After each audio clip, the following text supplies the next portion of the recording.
And now I'd like to introduce some real people, real working Clevelanders, real working Ohioans, real working Americans. On my right here is Wanda Navarro. She's the president of the Workers United Local 168.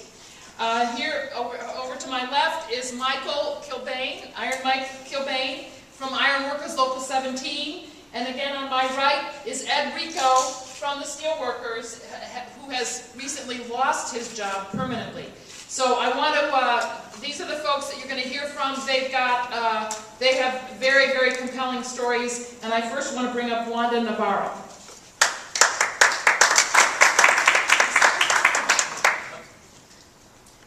Good afternoon. My name is Wanda Navarro. I moved to Cleveland when I was 18 years old. I have lived and worked here ever since. I work as a garment worker at Keystone Tailoring Manufacturing, where we proudly make fine men's wear right here in Cleveland area. I'm proud a member of Workers United Local 168. I'm proud of my work, and I'm proud of my work product. It has been a rocky road. Our factory was once run by Hugo Boss, and I was signed by Keystone. One day in 2010, an announcement that our factory would be shut down. This was devastating for me. To lose my job was a such blow that I didn't know I would carry on. Thankfully, then Governor Ted Strickland and other public officials like Senator Cheryl Brown fought hard to keep our factory open and keep hundreds of jobs in Cleveland. Their efforts paid off. Our factory remains open today, producing some beautiful made in Cleveland clothing. Our local clothing industry is constantly threatened by clothing lines manufactured overseas, using cheap labor to maximize the profits. I'm lucky to work for a manufacturer who believes in keeping in America, but I know constantly compete with clothing manufacturers who don't not, like Donald Trump. Donald Trump tried to talk a good game about trade policy, but how someone like me supposed to believe a word he said, when his own business practice threatened me well beyond that my co-workers. I hear what he said on the need of fair trade.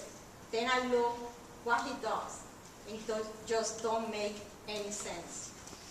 And the same goes for Portman. He supports the bad trade deals have created an environment that is hassle for manufacturers in USA. My job be trade because of the bad trade deals and to keep approving new ones. As Portman has done is adding insult to envy. I know Ted Strickland is on our side and fight for us. I know he will protect and create every Ohio job he can. And I know this because he has done it for me personally. Thank you. Thank you.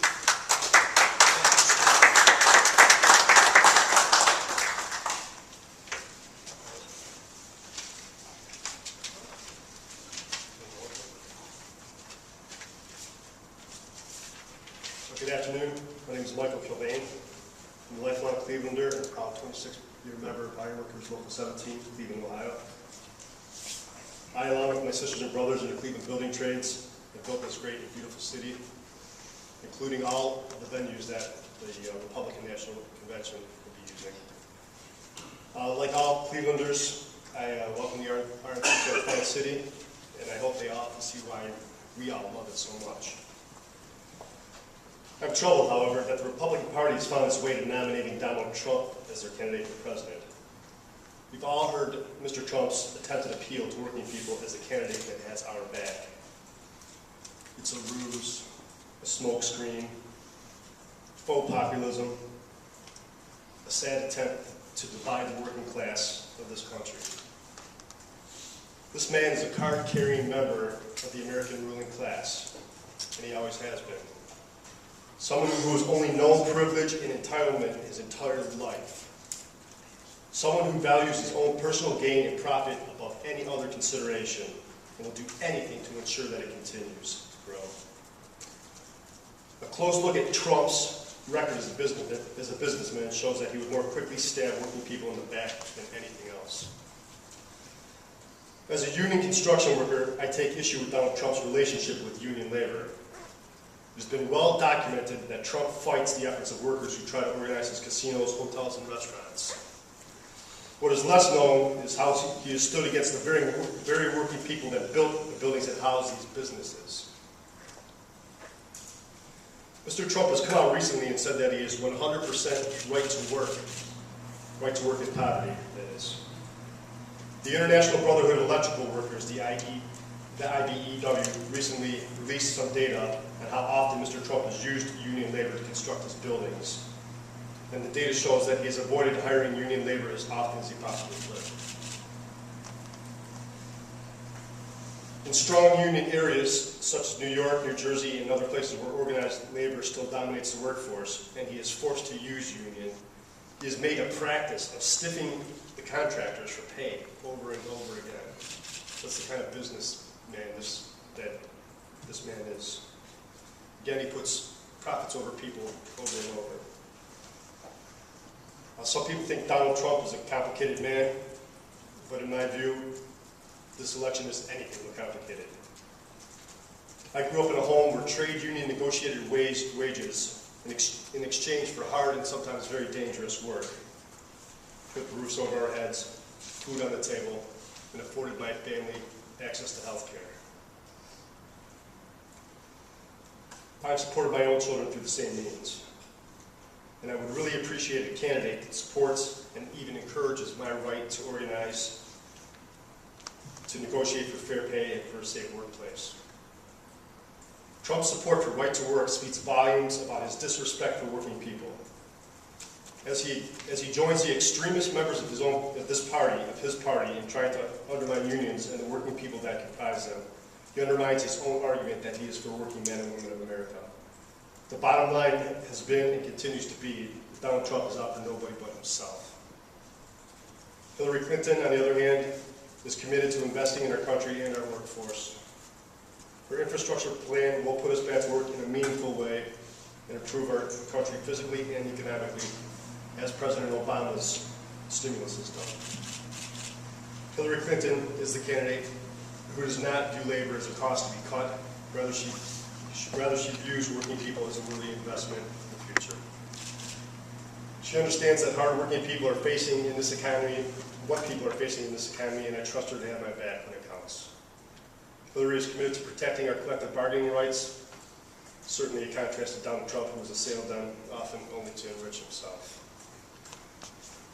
And the working people of Ohio have a true friend in Governor Ted Strickland. In my view, the best governor we've ever had in this country, in this state. I mean, maybe in this country. Yeah, maybe in this country. He's always been right on matters of trade when he was in Congress, workers' rights, and all the issues that matter most to working families. And we need him in the United States Senate to continue this fight. I consider myself lucky to be able to do what I do for a living. It's not the easiest, and I certainly would want nothing to do with it if I didn't have a union fighting for a safe workplace and decent wages. All working people should be alarmed by Donald Trump. His worldview should not be taken, and they should not be taken in by his divisive rhetoric and his half-baked logic. Trump represents a real danger to us, and that's why I intend to keep speaking out against his candidacy. Again, to the RNC, welcome to Cleveland.